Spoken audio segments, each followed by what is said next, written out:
What is up, you guys? What is up, you guys? Welcome to another episode of the Canna Cult. Yep, I am your host, Alchemist Ganjie. Yeah, rocking out today. I hope everyone has having an awesome Monday. And if for some reason your Monday sucked, well, let's hopefully we can sesh it out. Yeah. um, really awesome stuff over the weekend. I hope everyone who is growing outdoors took necessary precautions and preparations for these upcoming storms. I know I was over at Garrett Farms earlier today doing some last minute emergency trellis securing and whatnot. Hey, what's up, Sabrina? How you doing?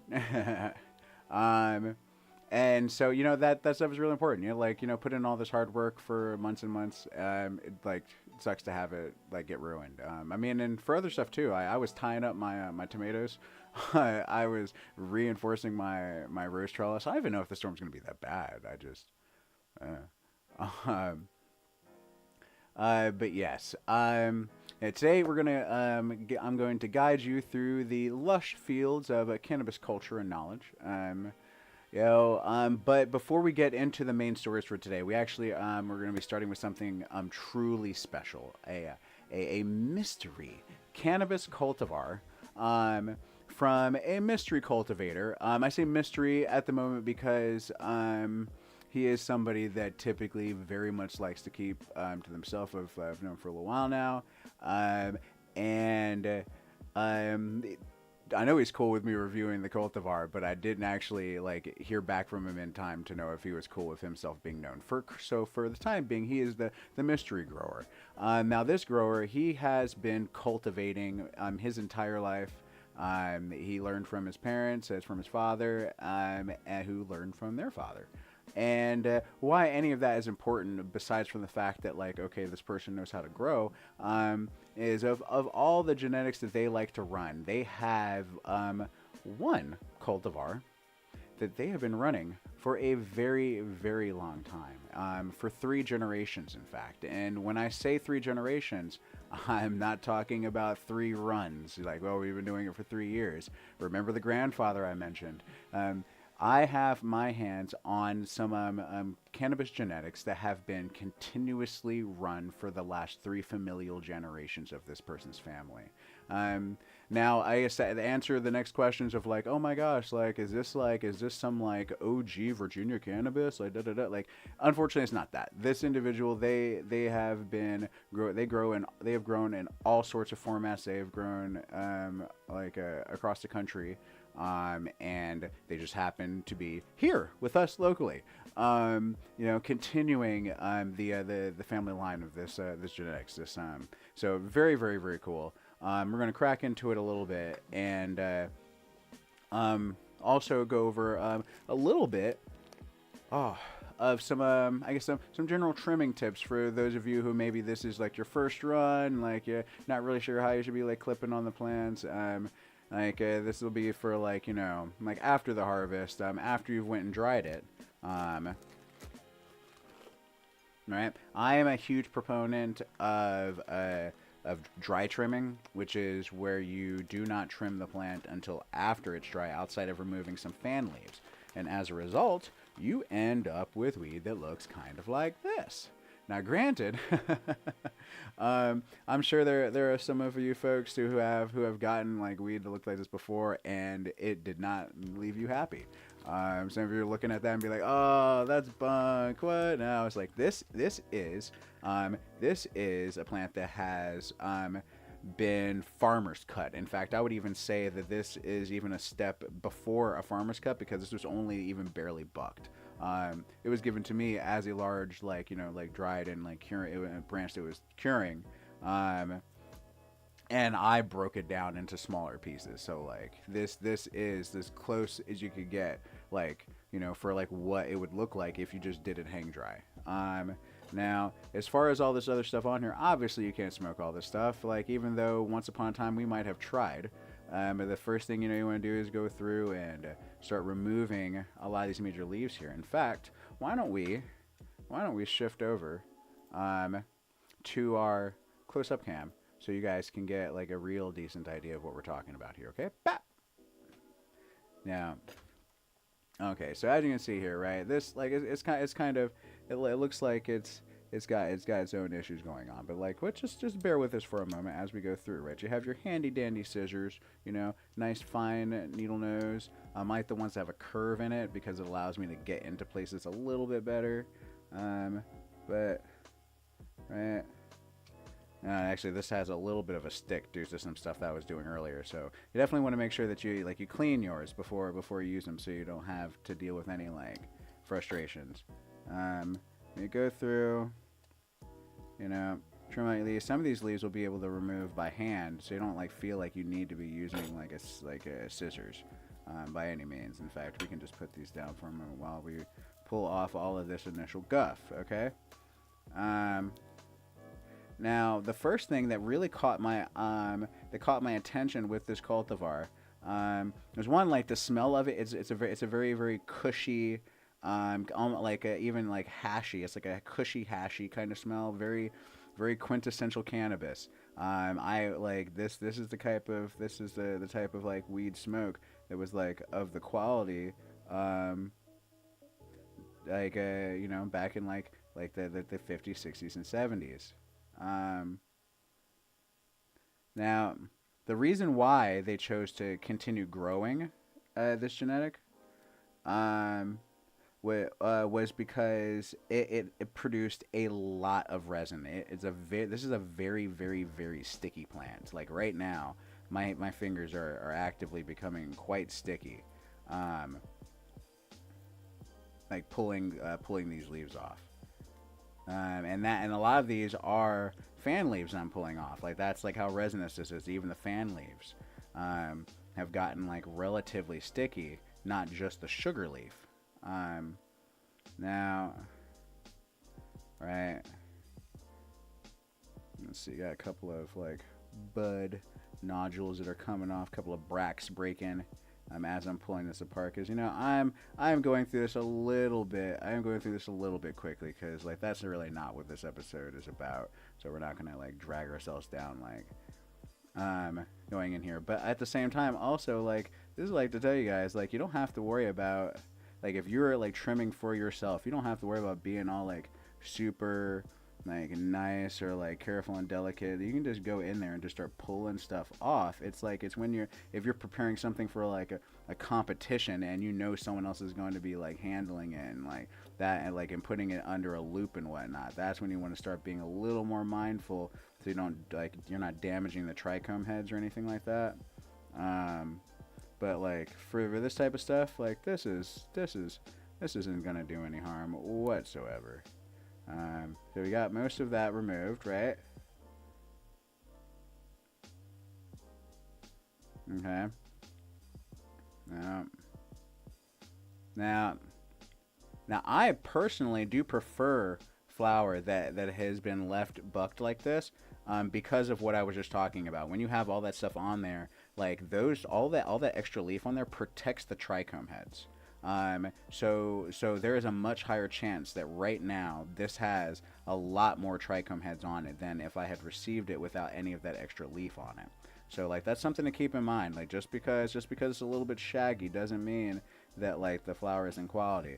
Now like this was like a mid-branch piece, as you can tell. Like there's no coal at the top. There's like in fact there's like part of the branch that was cut. So this is like a mid piece, okay? On here, but like look how now they've cleaned it up some, right? You see like this has a kind of like loose structuring to it. But like it is absolutely like just crazy resinous. Like how much like this is just it's just so sticky, like and smooth. Okay, so right, we got all that guff off of it. Actually, would be curious to see how much this weighs for all of you folks who have like ever gotten like bud like this, and you've like wondered like how much of that is actual like flower versus leaf, because obviously none of this pile is like smokable. So in fact here, why don't we break out the scale real quick just to see how much all that weight. Uh-oh. Jeez. Yeah. It's okay, guys. It's okay. I caught you. I caught you. You're safe. You're safe. Okay. All right. All right. Let's see. Let's see. Well, I don't use this one very, very often, but there we go. So we'll go ahead and power it up. All right. Now let's see to see how much this weighs. All right. So right there, that's like, okay, so that's like a half to 0.6 of a gram, right? And I'm sure for many of you guys out there that are like on like a budget, that's like, something you might want to be taking into consideration. Like how much of a deal are you getting for that bud if it also has this extra like a fluff on it, the extra trim and all that other business. Because like if you're getting a really, really good deal, right, and the flower like smokes really good, like I mean, yeah, you're definitely winning on that. But yeah, so definitely something to keep in mind. Because yeah, a half gram, it's not a lot, but it's also not a little bit either. All right, so we got this stuff right here. Ooh, look at that. We got some stuff from earlier. Here, we're just gonna push this over onto the side, and I'll snap that later. All right. Yeah, but now as you can see here, right? Like this flower. Now that I've like I picked it apart quite like aggressively to get the extra like leaf and stuff off of it. So like the fact that it has a very sativa structure. So it's like it's a little bit looser. Not exactly like the weed porn. Although this has never for me been a question on how good does the weed look, like when there is also the question of how does it smoke. Like yeah, sure, if I'm sitting here like looking at some like YouTube reel, sure, like how it's looking is going to be like important, but at the end of the day, what I'm smoking, there's a lot of considerations. Now this here, like with its leafier, I mean with more like looser structure, and being like a farmer's cut, yeah, if like on top of that it also like is kind of like a harsh smoke, yeah, that's lame. That's real lame. But if it's by and large though, like smooth and flavorful, then you definitely have a win, And I saw that like that little leaf fell in there, but you know what? Fuck it, we're gonna leave it in there, and we're gonna smoke it and see how it goes. All right, there's like a little bit of stem action going in here as well, due to like the fact that these genetics I wouldn't like. They're old, and when I say old, I don't mean as in like they're getting worn out or whatnot, but just the fact that like this is like grown during a time when like there was different morphology that was sought after in the cannabis plant, just like how all aesthetics change over time. Okay, so we got that fairly broken down, and there's a little more I could get from it, but yeah, fuck it. All right.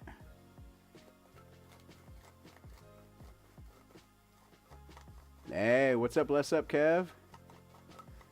Yeah, good to have you. Good to have you.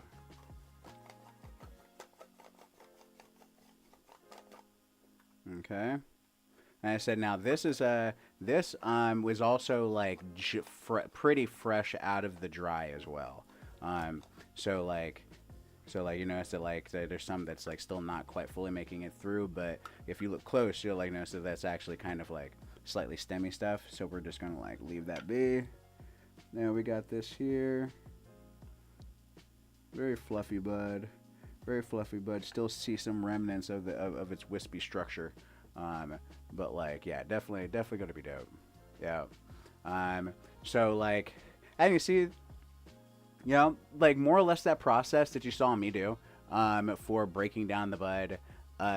That's more or less like what like you're doing when it comes to the trimming. You're just like going through and you're carefully trimming out the leaves. Like, and if you wanted to start pulling leaves, you can. When you're breaking down an entire plant, you might find yourself resorting to that. Personally, I like to keep them like in that form. Like it's kind of like if you got corn or something like that. I mean, you wouldn't just shuck all of your corn right away if you weren't planning on cooking and eating all of your corn right away, you know? You would leave it kind of shucked. And that keeps all the kernels like well protected, and it keeps it like all well balanced. You don't have to work as hard to keep it good. Same thing as this flour. Having a bit of a farmer's cut on there helps keep it in a better shape for longer. But so yeah, let's go ahead and pack us up a bowl of this this legacy weed, like this truly legacy weed. Genetics that have been going on for at least the last like 60, 70 years, which is wild to me. Absolutely wild to me. Man, I packed a fatty of this. Yeah, so let's go ahead and oh, you know, it's funny. I'm like it's all the stuff that we're getting into and talking about it. How the aroma has evolved with this. Now, like that kind of cushy, kind of hash kind of aroma that was in the beginning there, that has evolved on the grind. There's definitely more, there's some pine elements to it now. And like an earthy kind of leather that's mixing with it as well. And this kind of like very, very, very, very subtle gas. Like so subtle that I probably wouldn't even necessarily call it gas if I wasn't so familiar with it. So back then I imagine they might not have even called it gas. Like, you know, like slight chemo, you know? But yes, yeah, let's go ahead and see how this flavor, this aroma translates into the flavor. Okay, yeah, let's go.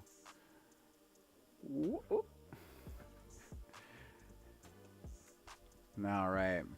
Yeah, what is everyone smoking on tonight, by the way? Got this mystery weed here. Yeah, might as well know what you guys are soaking, since I don't know what I'm toking. Yeah. Yeah, cheers, you guys.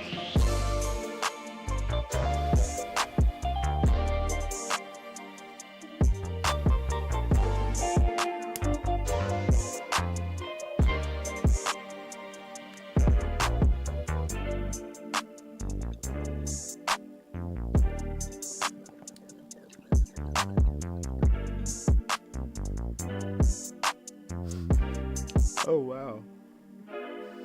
Wow. Wow.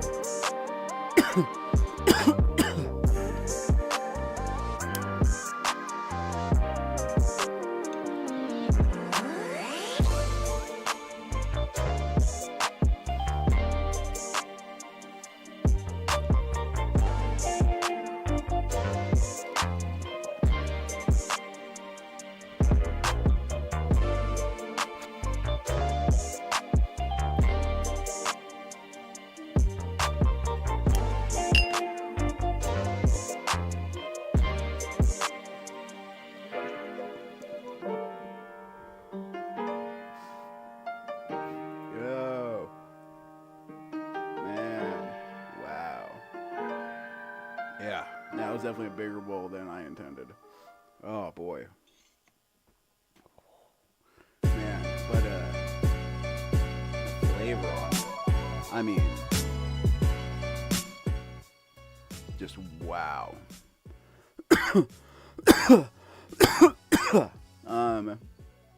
Very, very cushy. Like there's a haze to it.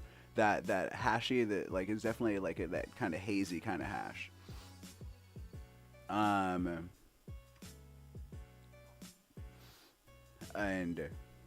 And really, really nice kind of earthy like incense type tones, like reminiscent of like sandalwood or like Nox Champa, stuff like that. Very nice.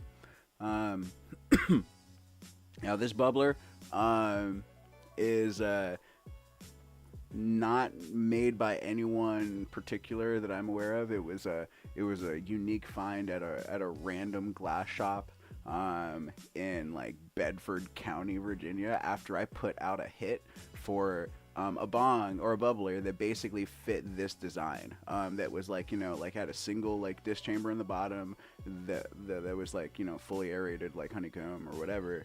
After like my favorite one from before broke, and I had people from like all over the county like like hit me up with like messages and pictures of different ones, and this one was the closest to what I was looking for. And I'm pretty sure it's like China glass, like but at the same time though, it's one of my favorite pieces. um, and the bowl itself,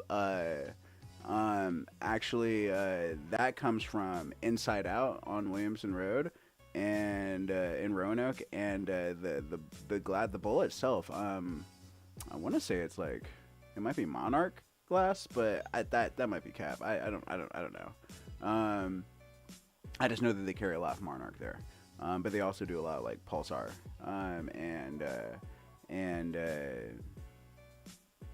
God, my mind's blanking a little bit. So this high, this flavor with it, it has a really nice kind of like fogging high, like forget the bullshit of the day high, because I'm sitting here like trying to think on these other things that I wasn't like really like pulling on too hard, and it's just like kind of hazing like that, just that old school weed high. Yeah, this is nice the way it's rolling in. It is kind of rapid, I would say. Although it's not intense. It's just quick, which I fuck with. I definitely fuck with. This is very, very balanced. In fact, I kind of low key feel like that anytime anyone ever has said they wanted weed, and someone was just like, "What kind?" and they said, "The weed kind." This is what they meant. This is what they meant. Because it's just like, yeah, this is that like, but if you think about it though, I mean, yeah, there were options back in the 60s and 70s, but not nearly like today. So there were a lot of cultivars that were coming under a couple of different flags. I would not be surprised if this was like Mexican landrace. The way it hits reminds me a little bit of Colombian gold, or Colombian Thai. This also could be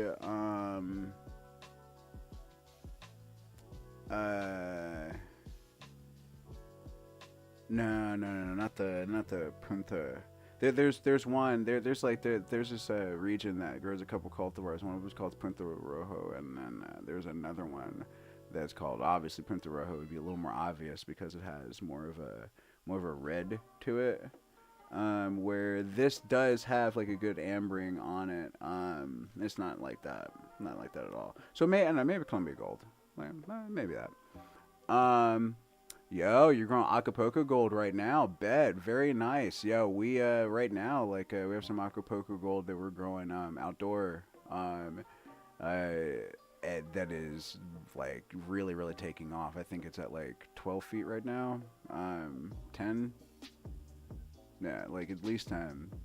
In Santa Marta. Oh, the Santa Marta. Oh, duh. I am. No. That's not the one. Although I know what you're talking about. At least I think I do. Oh, we got 2 in pots on the deck. Yeah, no, we this one's in ground.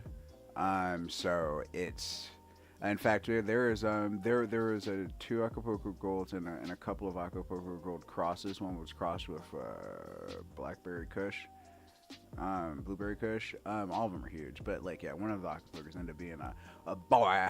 So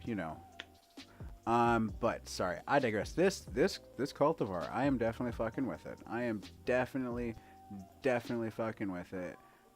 Because it almost made me forgot that we have ourselves a little bit of a show, don't we? So as we let that settle in some more, let's shift to California for a moment, all right? Where not everything is as sunny as it seems. Vape pens. Back into the limelight. They're sleek, discreet gadgets that have really taken like the cannabis world by storm, and is oftentimes now many people's entry points for cannabis. Um, so in a way, it's kind of good for expanding the culture. But beneath their shiny exteriors, there might be a little bit more than THC vapor swirling around. And in fact, there's a storm brewing over these vape pens. Now, according to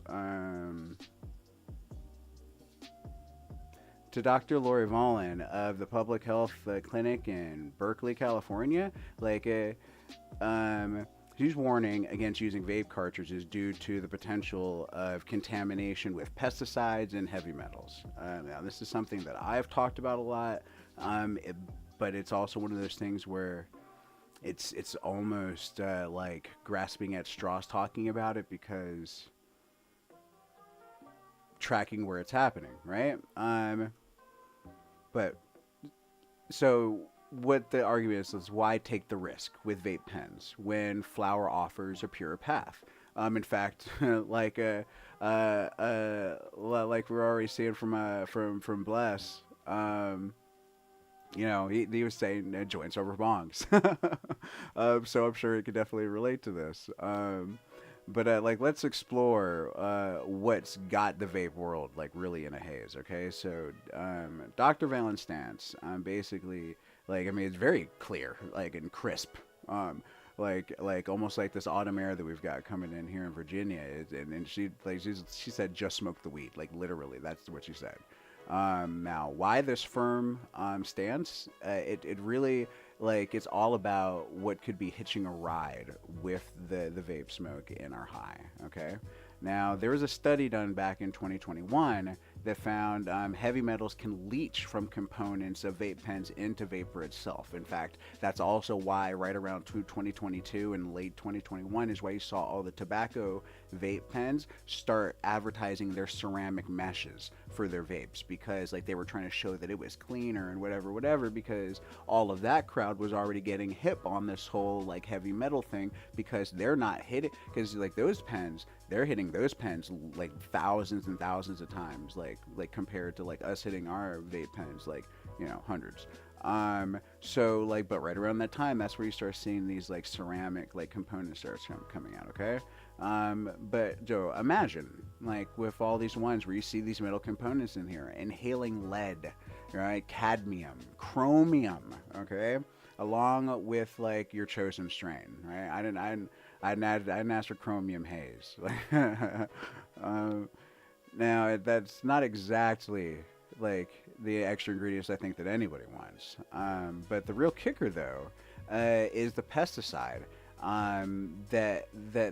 that's turned into a huge scandal, that's like kind of sweeping all across like the state, and of course with like California having such like stringent pesticide standards, the fact that they're like having issues, like one, like I guess because it's like the argument of it being harder to like maintain so many standards, but like just wait, because whatever they're dealing with, what the heck are the rest of us dealing with, especially with like those who are getting stuff that's like black market, legacy market, because it's all coming from somewhere.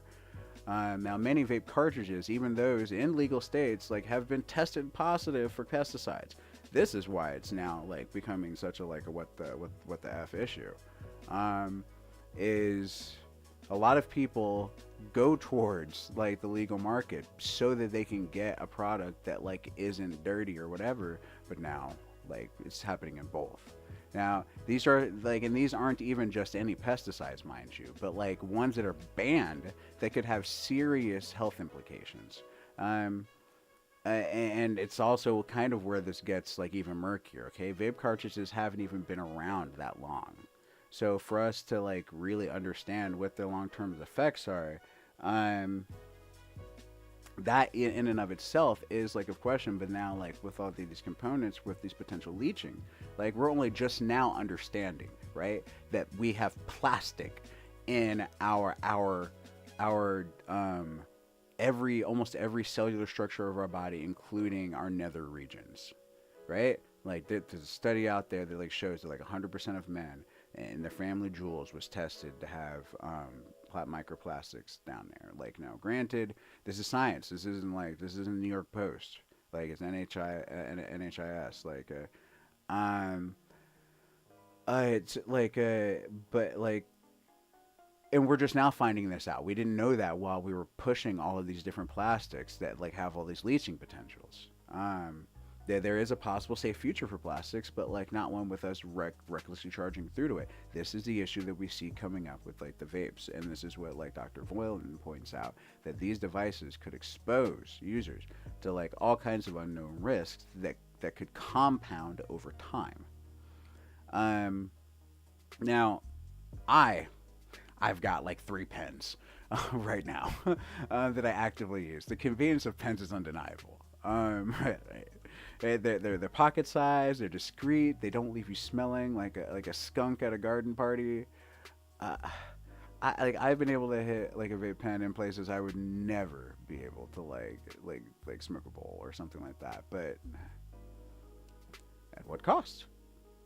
California, like a leader in cannabis regulation, even if it's sometimes a leader in being like a douche towards like cannabis cultivators, like they're struggling with this. Despite having some of the strictest pesticide rules in the nation, right? Like I said, but like their enforcement's like kind of all over the place. There was a recent investigation that revealed that vape cartridges containing banned pesticides were still being sold even after the recalls were issued. Like the recalls were issued and they were still selling them. Come on, like you serious? I granted this has happened sometimes with like lettuce and other like things like that, but like our digestive system is designed to handle like things coming in every once in a while and just kind of passing them out, like the salmonella, E. coli. It's not good for us by any means, but like, like we have better ways of treating that. Like when you have something entering into your lungs, it's like we don't have as many good options. So, what's being done? The State Department control the like DCC, right, the Department of Cannabis Control. They've been under fire like big time for failing to keep up with like all of that testing. Like people just been like just they must. But at the same time though, what does that really amount to? They say they're scrambling to enhance testing capacity for all the high risk products like the vape pens and whatnot, but just as we see most of the time, the progress with it has been really slow, and right now consumers are absolutely like losing their trust in like the legal market. Now, that to also keep in mind the fact that I like a lot of people within like California that are a part of the cannabis consumer market are still consuming black market. Like if you like really like the dispensaries are by and large for like the people that don't know somebody or like tourists. But I digress. It boils down to this. While vaping might often like a modern twist on consumption that's super freaking convenient, the risks might potentially outweigh the convenience. And so like, which is like, this is like Dr. Voilen's whole like stance in this and what like she's presenting. So she advises sometimes the old ways, like just roll a joint, pack a bowl. It's not just nostalgic, but it's like safer. That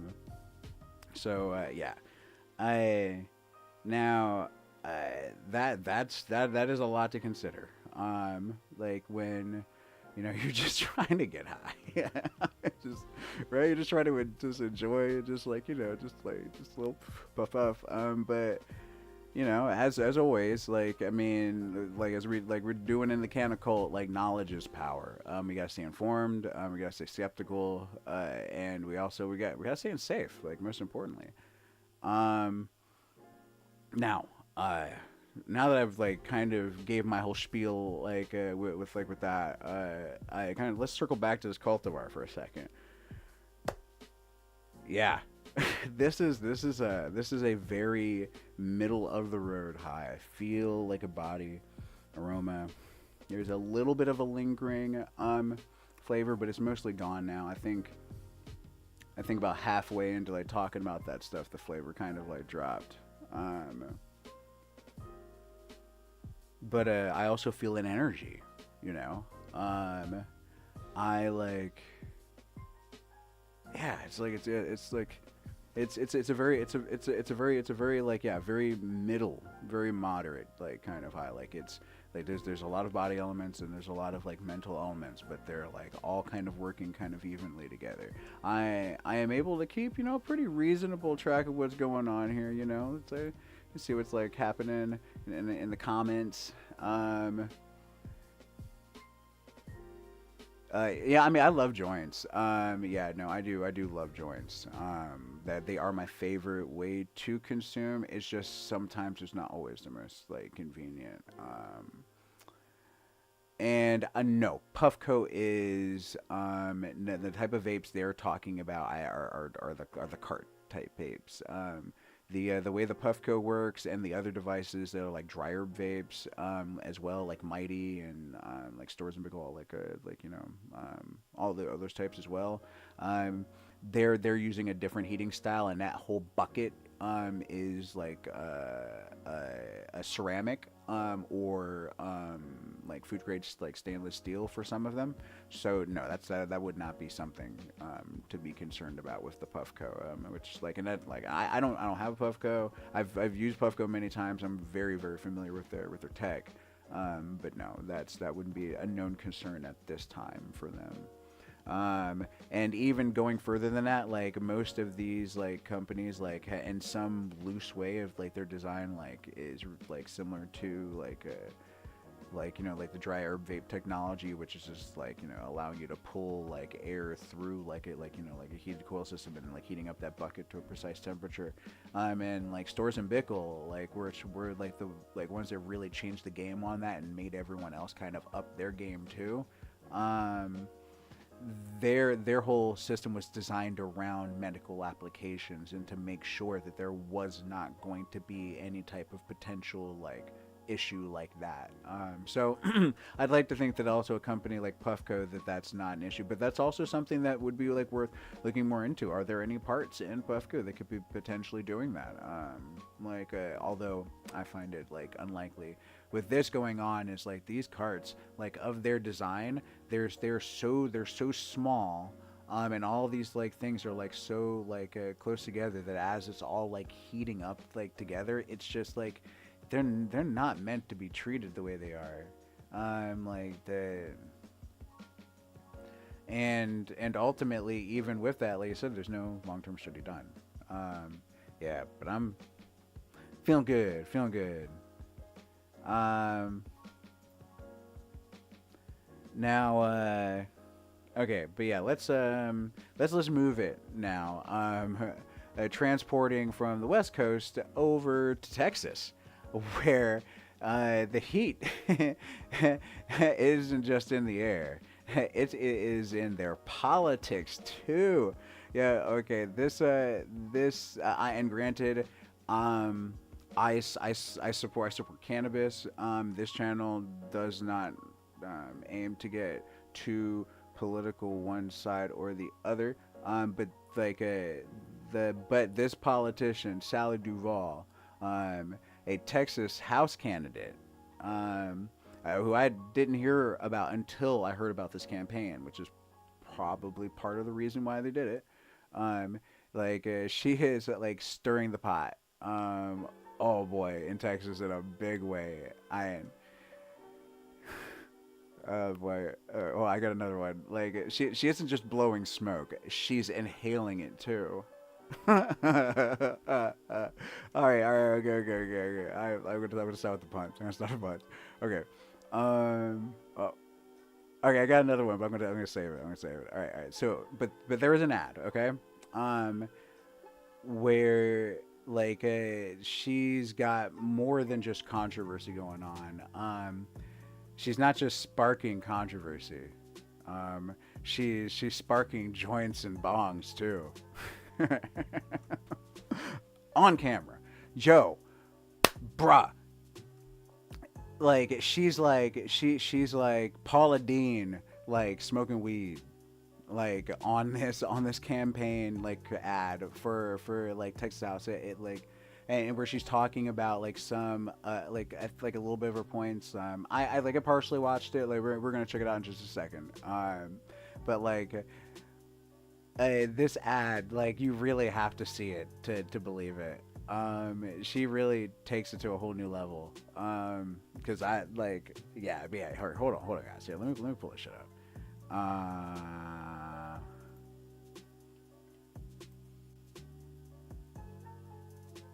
Here, we're gonna drop the. Yeah, there we go. Okay, bet. Yeah, check this shit out.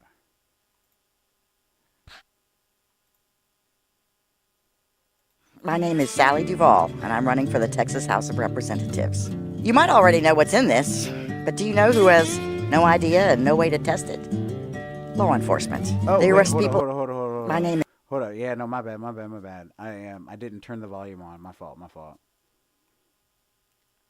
Oh, wait, no, I did turn it on. I did turn on the volume. My bad. Shit. Ah, that was stupid. Yeah.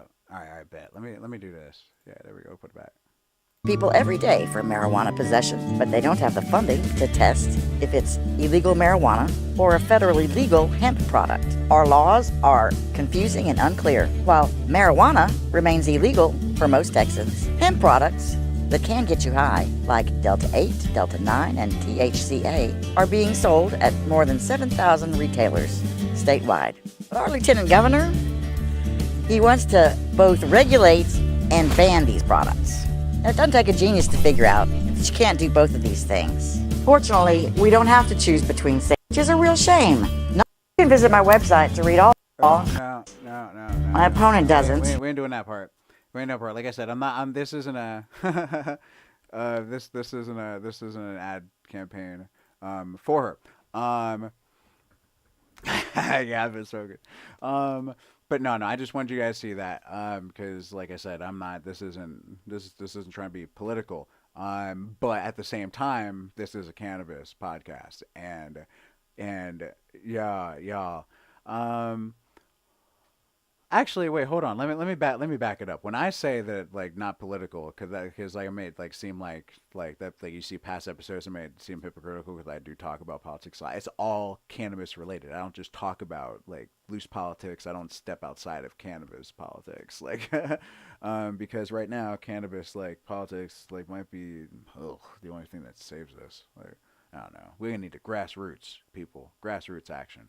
But yo, guys. That shit was crazy. Like, oh, I told y'all, a whole new level. She's smoking joints on there. Hold up. Actually, no. Wait a minute. Did I skip the part where she's smoking a bong? Where's it at? Yeah. There it is.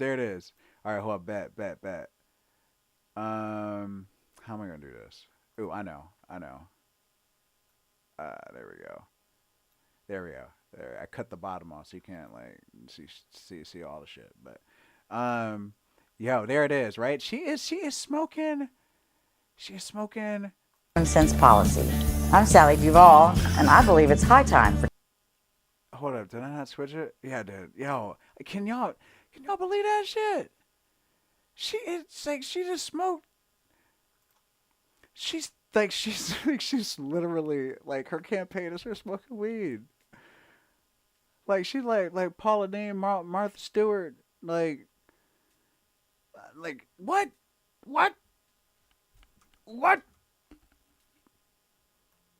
Shit's wild.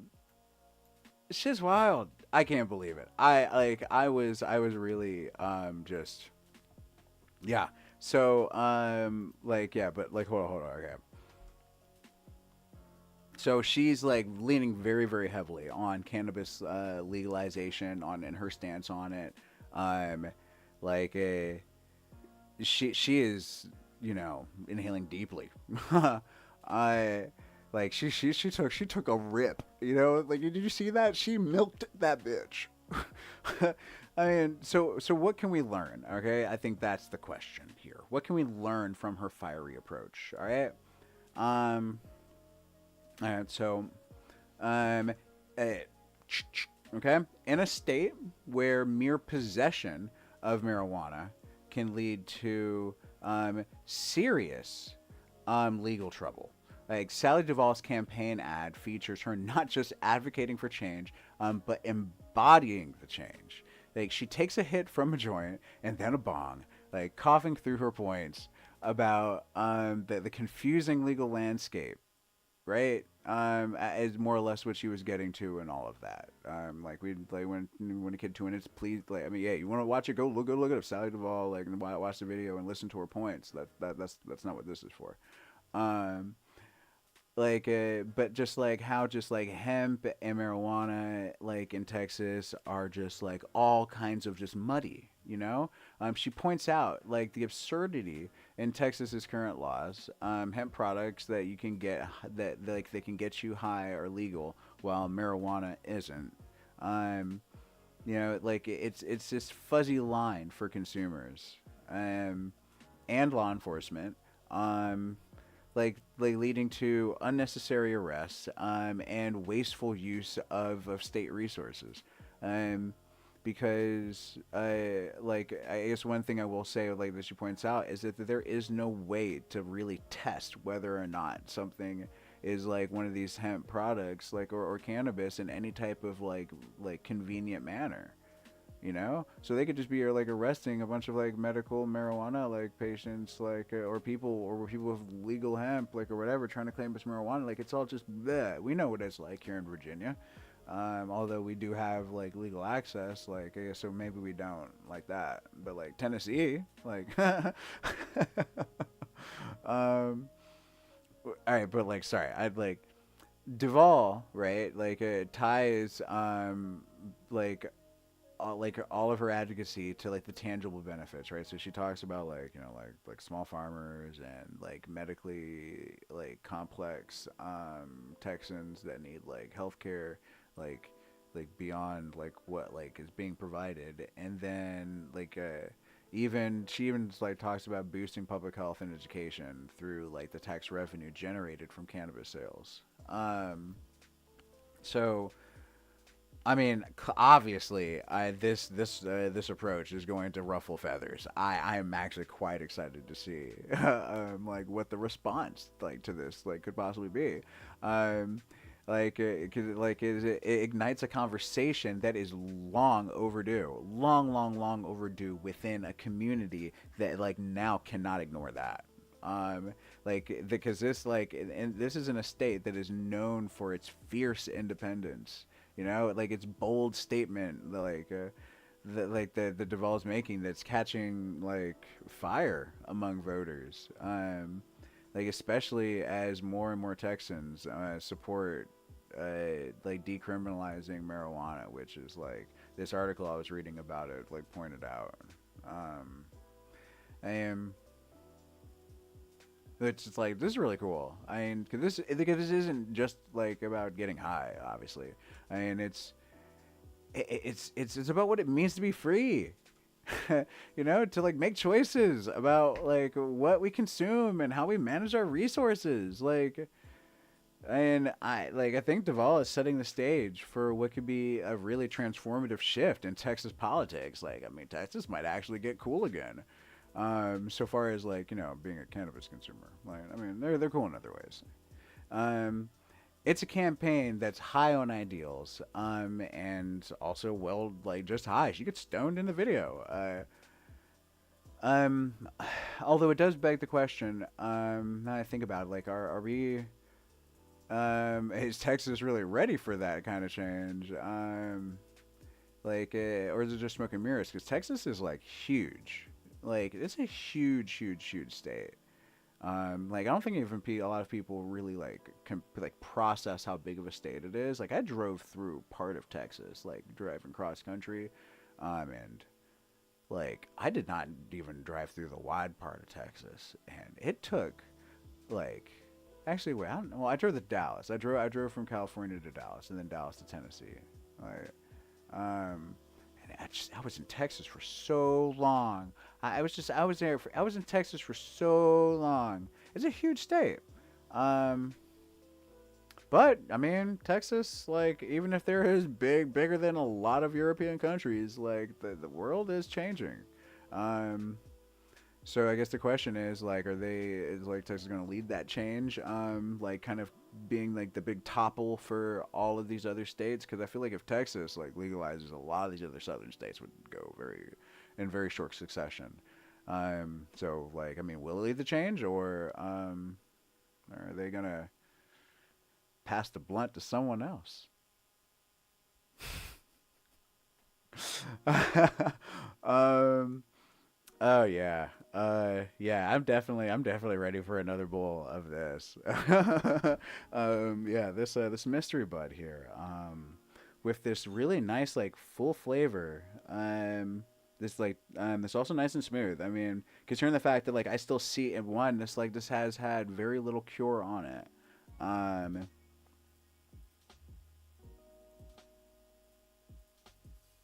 and there's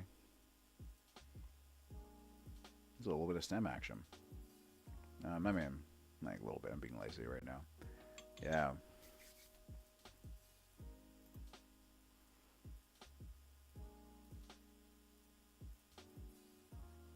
No, bless. Hope turn Texas. Hope Texas turn blue. Yeah, yeah. I mean, there's a lot of blue potential there. Austin blue AF.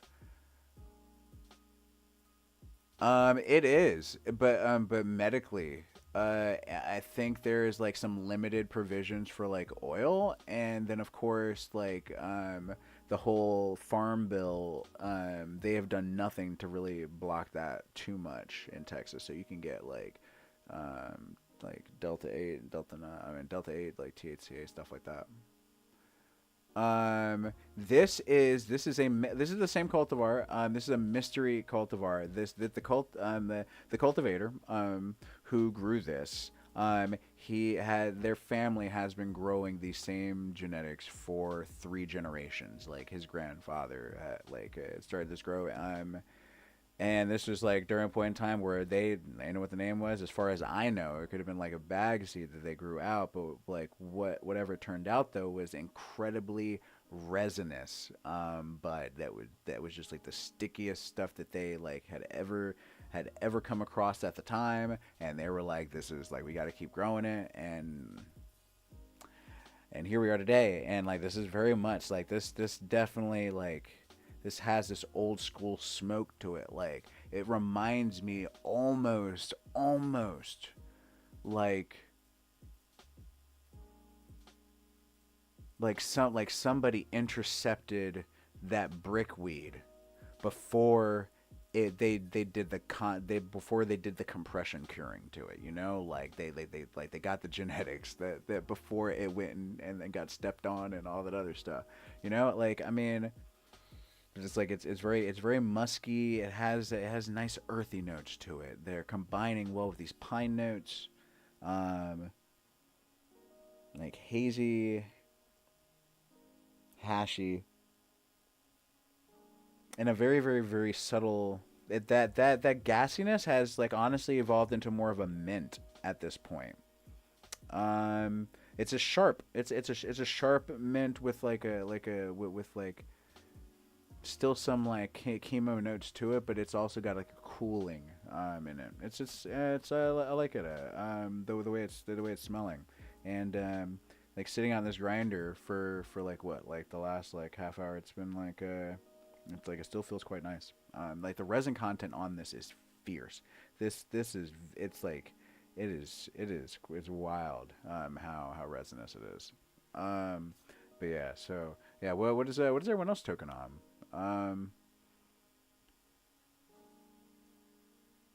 Sarissa, the goal is to gain attention, and that's what she's doing. Good for her. Yeah, damn right, Sabrina. I agree. She is gaining a lot of attention. She's gaining a lot of attention, and I am definitely all for that. It is freaking awesome. It is freaking awesome. Yeah. So yeah. Well, yeah. But seriously, what's everyone token on tonight? Yeah. I got my mystery cultivar. Yeah. Let's hit us a bowl, brah. Yeah. Yeah. Hey.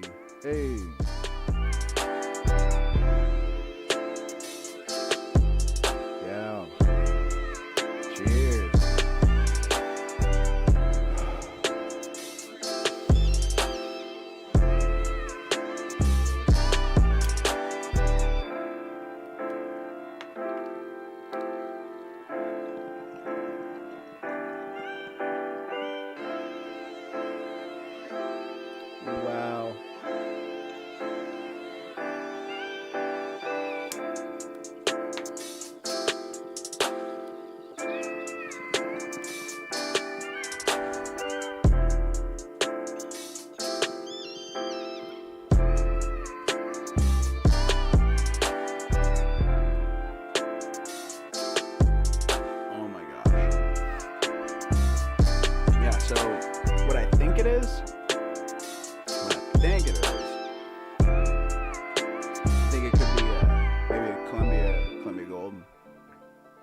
Columbia Thai because it's so resinous.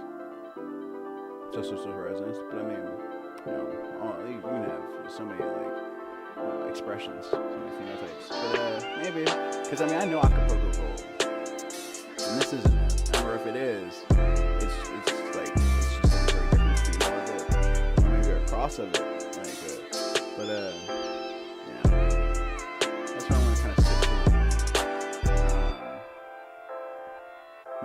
Because thinking about how long they've been growing it, thinking about the cultivars that were widely available at the time, where it's coming from, like his family's background, I would have to guess it. That would be my guess. Thank you, Sabrina. So yeah, no, I was saying for what I believe the cultivar is I believe that it's based on how it's smoking, how it smells, maybe it's Columbia Gold, maybe Columbia Thai. I'm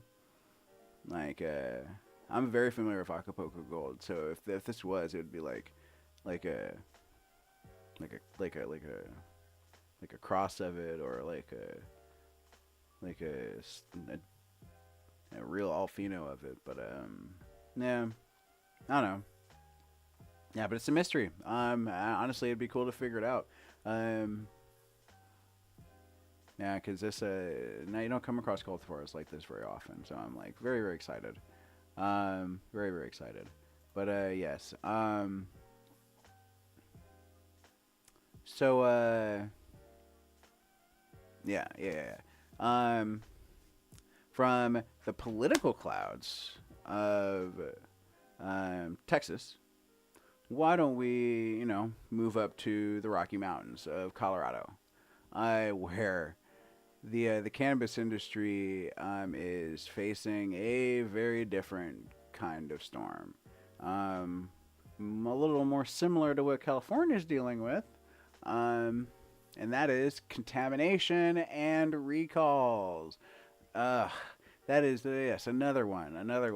And why didn't I talk about it along with California? Because these are two really, really big states, and they need to be talked about separately, and they've got separate issues. Okay, so let's unpack this thorny problem and see what is being done to keep legal bud clean and safe, and honestly, for a lot of folks who are getting legacy gray market, black market bud in a bunch of other states on the east, depending on how your relative distance to New York, you get in Colorado, but this could be a problem for those people too. You don't know what you're getting. Now, it's been a decade, okay, about since Colorado basically led the charge in legalizing recreational cannabis, setting off what many have called the green rush. But with great weed comes great responsibility, and it seems that some in the industry have let their standards kind of wilt a bit.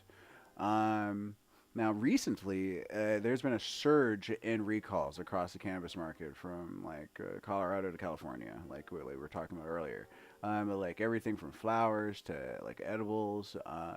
In this case, with Colorado, is being pulled off the shelves due to contamination with pesticides and other harmful substances. It's a growing concern that's not only threatening consumer health, but also the entire integrity of the industry. Despite strict regulations, apparently some products are slipping through the cracks. And have tested positive for banned pesticides. Apparently haven't been tested at all. And so this has led to massive recalls, kind of like those in Missouri, involving over 100,000 products, and issues in New Mexico, with cannabis grown using banned pesticides.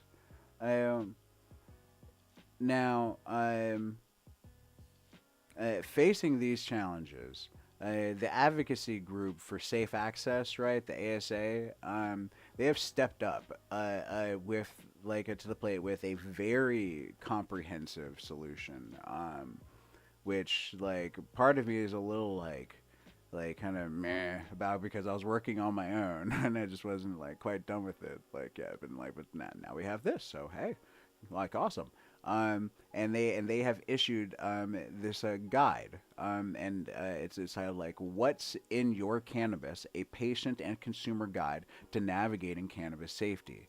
Um, I have it's 30 pages or so. I have like thumbed through it some. It has a lot of really good, a lot of accurate information in it. Some of it is like possibly reaching a little bit. I think what they're kind of doing is the kitchen sink with this. They did their best to put together all the information they could possibly um like and just kind of you just kind of take it all like and so it's like it's so it has a little bit of a diner feel to it, but it's really worth taking the time to look it over as long as like you're prepared to like digest a lot of information. um there are a lot of pictures too. Like, I mean, not to say that like folks everyone learns differently. Like now this guide isn't just like a list of do's and don'ts either. I mean, like I said, like it really like dives deep into like how to stay safe while enjoying cannabis. It covers everything from the pharmacodynamics of pot to recognizing the sign of contaminated products, which like I mean it is like definitely a reasonable like beginner's guide. Like it doesn't really go too like deeply into detail, but like definitely gives you enough of an idea that if you've never like heard of or thought of like what you might be dealing with when you've got like weed that's like extra brown or like um but the ASA is giving consumers and patients like the tools they need to make like informed decisions. Like it's pretty cool actually. It's um all like with all these detailed breakdowns of like the cannabis compounds. Like the guide like really does like they give like a pretty good like educational like journey of sorts that like I think will be definitely worth like checking out. I, Now, the creation of this guide also like marks like a really like crucial step for like empowering consumers. Because Man, okay. So like that bong hit is hitting me a little bit differently because we're like doubling up on it. Like I know like I'm trying to talk about this thing, but I'm not like I'm getting like crazy cotton mouth, so it's getting like really hard to keep talking. And I don't got my drink in here. I just realized that. Man, I have like broken like my cardinal rule. For smoke sesh, like don't be without your bevy, bruh. Okay. So just putting that out there. So if like talking a little funny. um.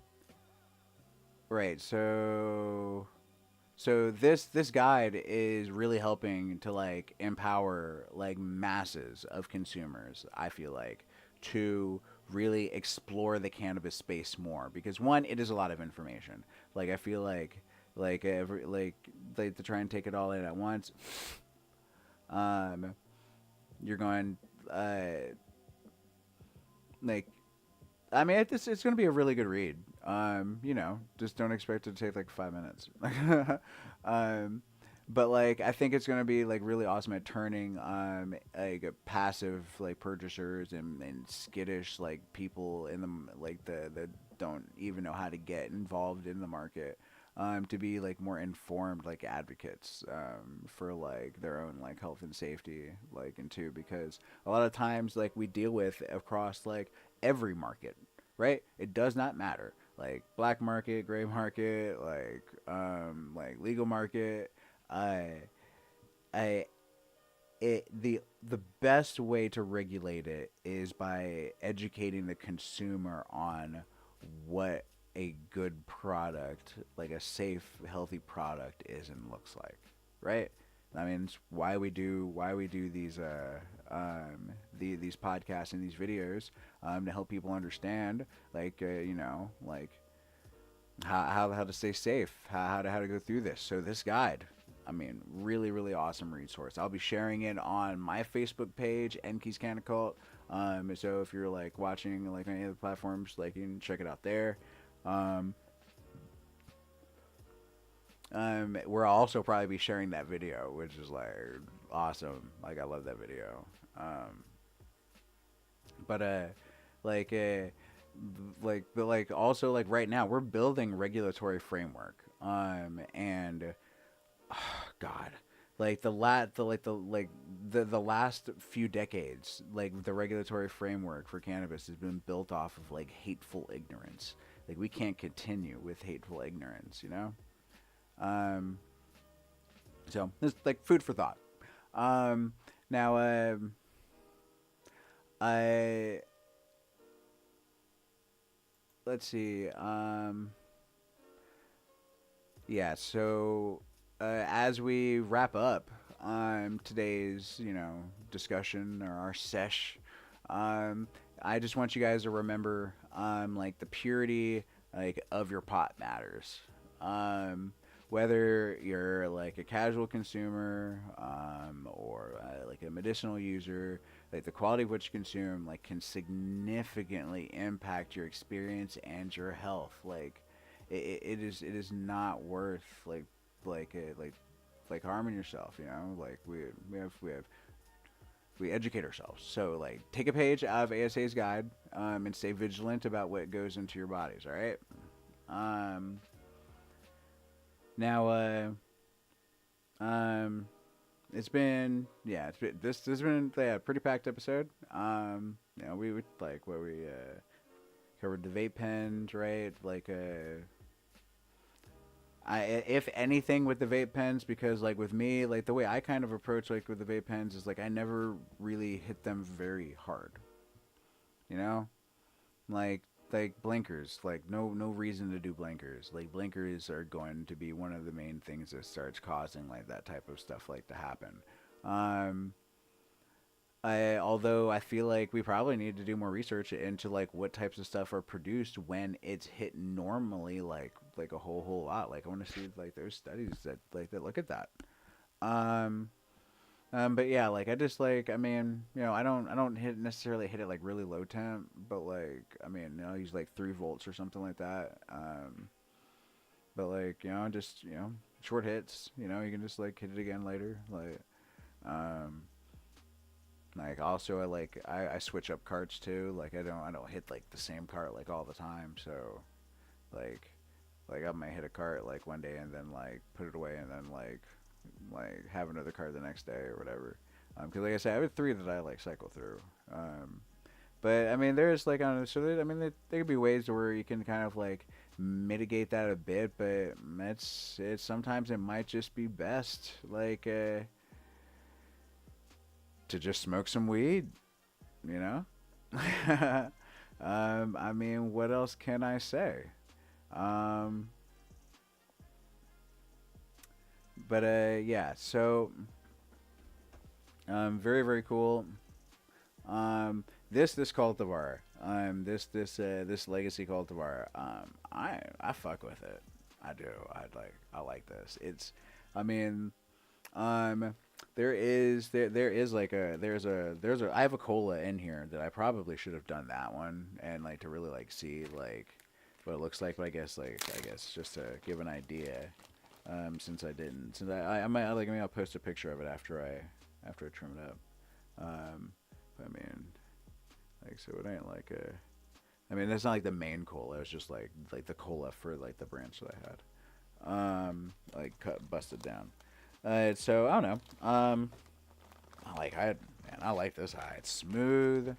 Um, it's balanced. I feel good, man. Like this is like a I guess there's also the possibility. There's a possibility that maybe this is some type of kush. There's that. 'Cause this is very cushy the way it hits. Um, It's just that I don't know. This like there's a little more energy to this than like I would expect from like a Kush, you know, which is why I went the route that I went. But like yeah. All right, so I think that will do it for this evening. You know, I appreciate you guys for sticking it out with me. I love y'all. Um, make sure to drop a like, subscribe, hit that notification bell. I'm on every Monday at 8 and drop videos also like from time to time. You can catch me on like Facebook, Enki's Canacult, Roanoke Cannabis, and I'm also active on like Twitter and Instagram. Um, yeah. Uh. Oh yeah. I should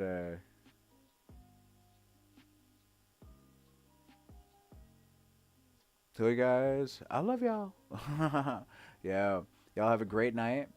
Make sure that you are making time for yourselves every day. Make sure that you are showing yourselves love. Um. And yeah. It's awesome hanging. Peace.